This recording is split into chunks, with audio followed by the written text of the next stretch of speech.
요한계시록을 또 공부할 때 자주 등장하는 성전적 개념을 중간중간에 넣어놓고 있는 것을 발견하게 됩니다. 여러분께서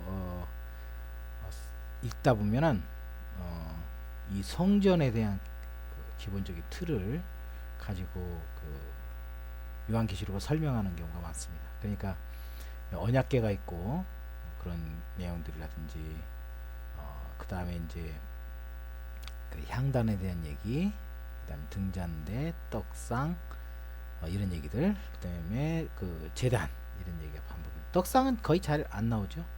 그러니까 이 등잔대하고 제단하고 그 다음에 향단하고 이제 언약궤 이렇게 나옵니다. 그리고 이제 성경에서 이제 이걸 성막을 제가 이제 보여드리고 있는데 성막의 기초는 바로 성전이기 때문에 제가 이걸 사용하고 있습니다.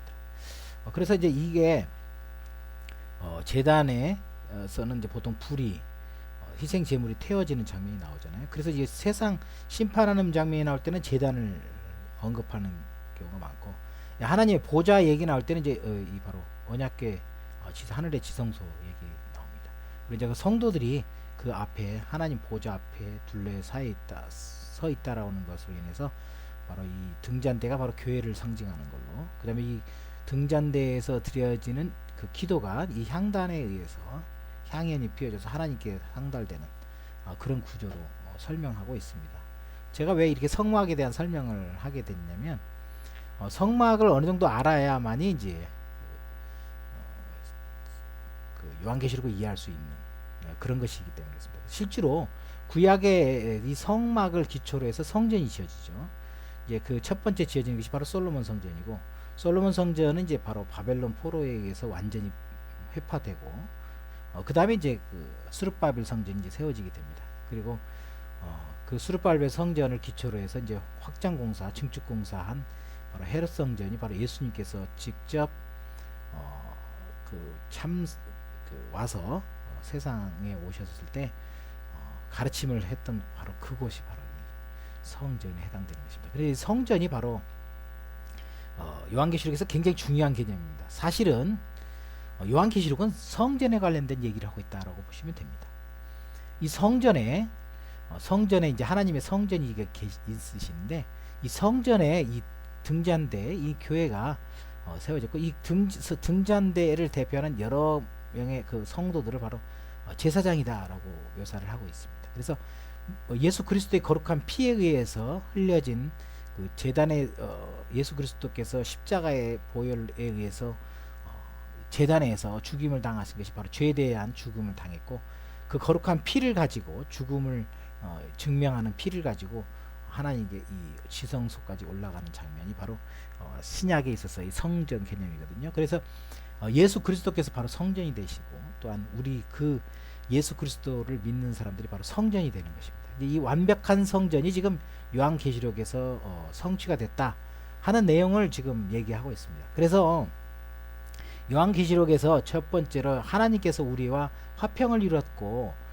우리는 은혜를 받아서 하나님의 처소에 들어갈 수 있게 되었다라고 하는 내용입니다. 그래서 우리가 어떻게 들어가냐, 예수 그리스도의 거룩한 피에 의해서 죽음을 당할 수밖에 없는 인간이 예수 그리스도와 함께 죽음을 당하고, 예수 그리스도께서 피 흘리신 그 공로로 말미암아 하나님의 성소에 들어갈 수 있는 자격을 얻었다라고 하는 내용이 요한계시록의 전체적인 내용이라고 보시면 되겠습니다. 그래서 예수 그리스도께서 바로 처음에 우리 성도들을 뭐라고 표현했냐면 제사장과 나라다라고는 표현을 했습니다. 그러니까 국가적 개념에 하면 이스라엘이고, 그 다음에 이런 제사적 개념일 때는 바로 제사장이 되는, 그리고 그 다음에 도시로 말하면 바로 예루살렘 도성, 예루살렘 City of Jerusalem 이렇게 영어로는 되어 있죠.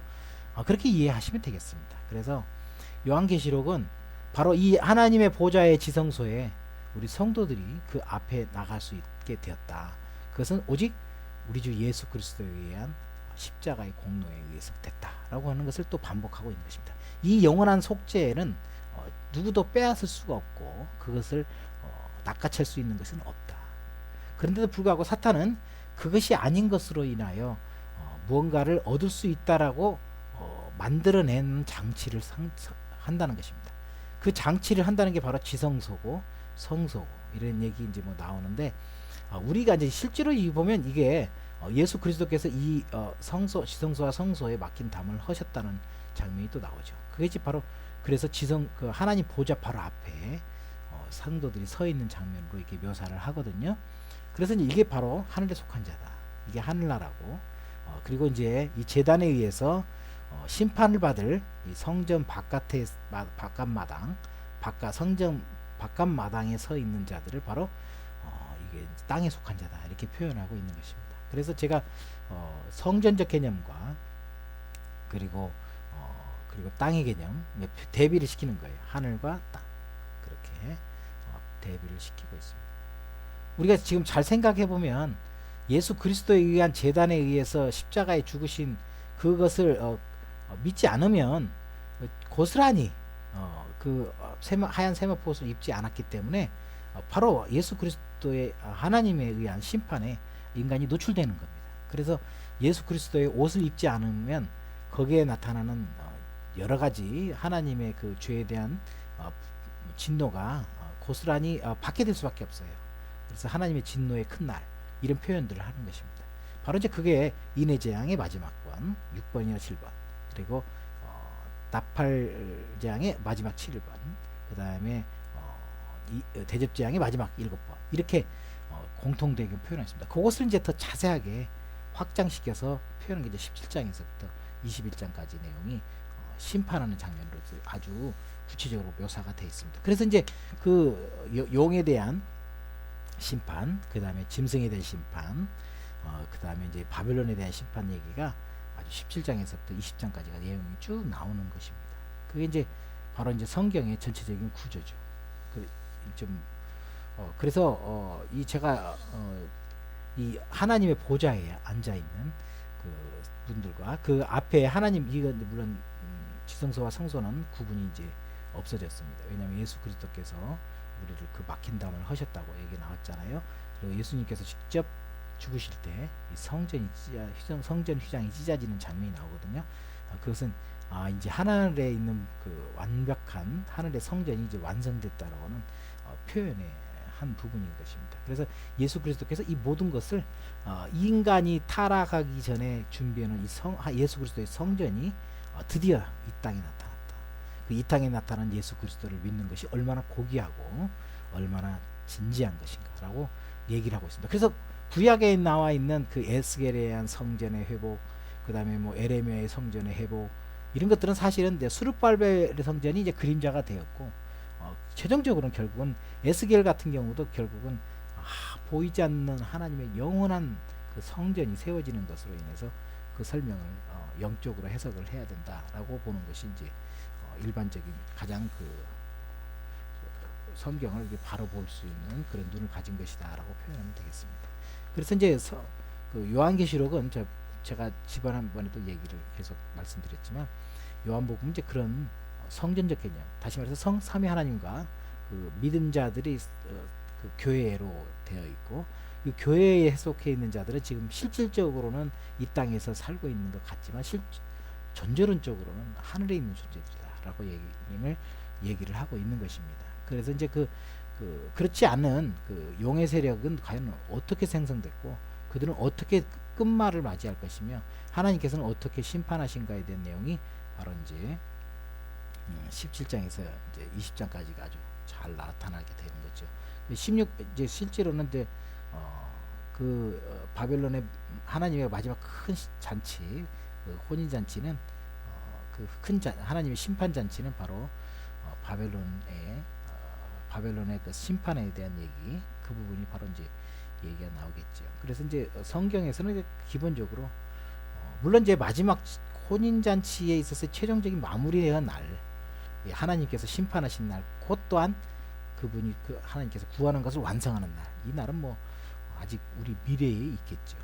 그 미래에 있겠죠. 그렇지만 지금도 동일하게 심판은 좀 이루어지고 있고 그리고 예수 그리스도에 의한 새로운 삶을 살게 하는 그러한 작업, 복음에 있어서의 확장 이런 것들이 하나의 심판 작업이라고 보시면 되겠습니다. 그리고 혼인잔치에 대한 내용도 동일하게 반복되고 있는 것이죠.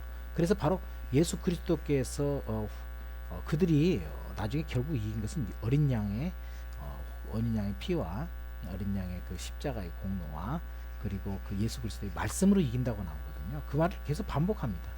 근데 그것을 이제 의지하지 아니하고 뭔가 다른 것을 찾아 나서려고 하는 그런 일들을 하면 바로 그것이 바로 사탄이 가장 원하는 구조로 내가 빠져들어가는 것이다 라고 이해하시면 되겠습니다. 그리고 이제 지금 우리 이제 제가 이 그림을 넣었는데요.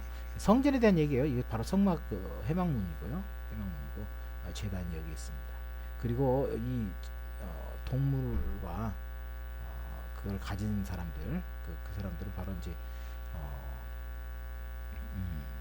그렇습니다. 이제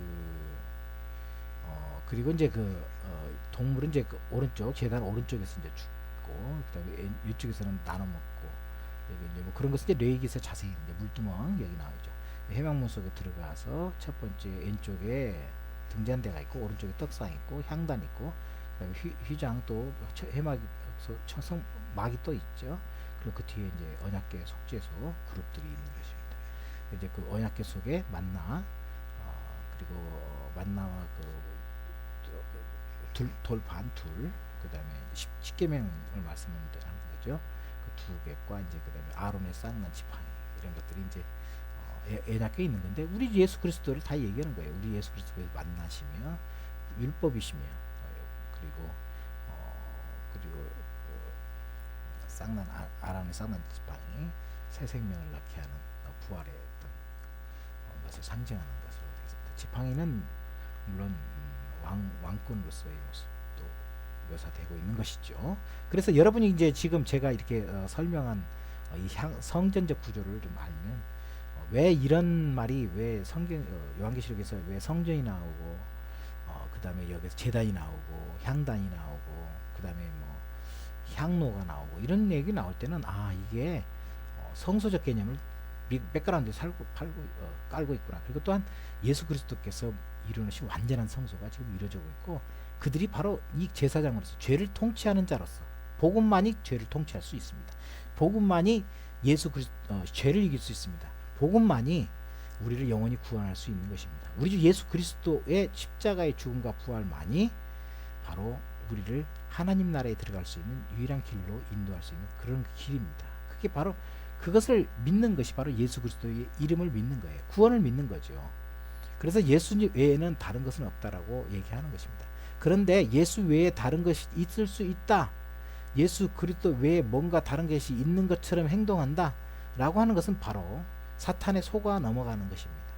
그렇지 않기를 바라면서 요한은 지금 계속 반복해서 성경을 얘기하고 있습니다. 그러니까 여러분께서 성막을 구약을 공부를 할 때도 구약을 잘 공부를 할 때도 보면 이게 예수 그리스도를 소개하고 있구나. 완전한 성전은 예수님에서 이루어지고 있구나. 예수 그리스도께서 피를 흘려주시고 제단에서 그리고 그 피를 가지고 직접 하늘 성소에 올라가셨구나. 그리고 이 예수 그리스도에 의해서 완전한 떡상에 떡을 먹고 예수 그리스도의 떡상에 있는 등잔대에서 나오는 그 등불 성령에 의해서 우리가 조명을 받아서 하나님의 그 향로를 기도를 드릴 수 있고 그러므로 인하여 우리가 하나님께 보좌에 나아갈 수 있는 존재가 됐구나라고 이해하시면 되겠습니다. 우리 주 예수 그리스도께서는 지금 하늘 보좌에 앉아 계시면서 우리를 동일하게 하나님 보좌 옆에 앉혀 놓으신다고 에베소서에 약속하지 않습니까?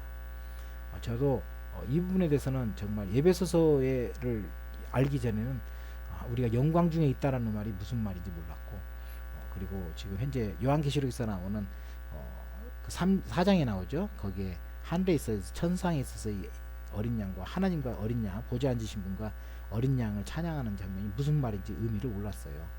왜 마치 무슨 휴가 됐으니까 거기 올라가서 그런 일이 있는가 보다 이렇게 생각했는데 아닙니다. 지금 벌써 이미 우리는 하늘 보좌에 지금 앞에 하나님 보좌의 앞에 그 옆 보좌에 앉아 있는 거예요. 그게 우리가 가지고 있는 가치입니다. 그게 에베소서에서 그걸 보여주시더라고요. 저도 상당한 기간 동안 이 보좌가 과연 무엇인가 그리고 상당히 많이 고민을 했었는데 어렵지 않습니다. 성경 요한계시록은 먼 미래에 대한 얘기가 뿐만 아니라 이미 과거에도 지금 일어나고 있고 지금 현재에도 일어나고 있고 미래에도 일어나고 있는 것입니다. 그래서 일어날 일, 그 다음에 현재 일, 그 다음에 장래의 일 이런 일이 지금도 동시에 일어나고 있어요. 우리 초창기에 예수 그리스도를 믿는 사람들은 이미 지금 하늘나라에서 지금 통치하고 있다니까요. 그렇게 보셔야 됩니다. 그래야 요한계시록이 전체적으로 맞아요. 그리고 이 성막 개념을 잘 이해하시고, 이 성막이 곧 성전이고, 이 성전이 곧 예수 그리스도고, 예수 그리스도가 이 성전을 완벽하게 만들었다.